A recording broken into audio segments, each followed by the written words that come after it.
شادی کے بعد میری ماں نے میری بیوی سے کہا، آج کھانا تم بناؤ گی۔ جس نے پانی کا گلاس اٹھا کر کبھی نہیں پیا تھا اسے میری ماں نے حکم دیا۔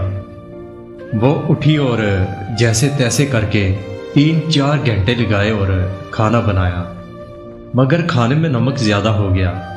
وہ ماں کے ٹیسٹ کے مطابق نہیں تھا، اس لیے کھانا گھر کے کسی فرد نے نہیں کھایا اور سب میری بیوی پر طنز کرنے لگے کہ اپنی ماں کے گھر سے یہ سیکھ کر آئی ہو۔ میں 8 گھنٹے کی ڈیوٹی کے بعد گھر آیا تو ابھی گھر میں بیگ رکھا ہی تھا کہ میری ماں مجھ سے کہنے لگی، ہم تو صبح سے بھوکے ہیں، تم جاؤ اور بازار سے کھانا لا کر دو۔ میں نے ایک نظر اپنی سہمی ہوئی بیوی پر ڈالی اور مارکیٹ چلا گیا۔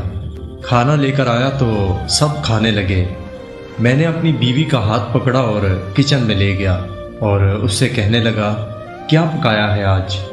اس نے آنسو آنکھوں میں روکتے ہوئے کہا کہ باقی سب کی طرح تم بازار والا کھانا نہیں کھاؤ گے۔ میں نے کہا کہ بالکل نہیں، مجھے اپنی بیوی کے ہاتھ کا کھانا بہت پسند ہے۔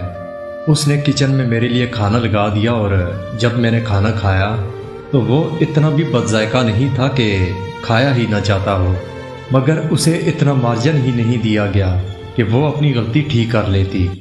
قصور میری بیوی کا بھی نہیں تھا کہ وہ ماسٹرز کر رہی تھی اور شادی ہو گئی، اسے تعلیم نے گھرداری کی فرصت ہی نہیں دی۔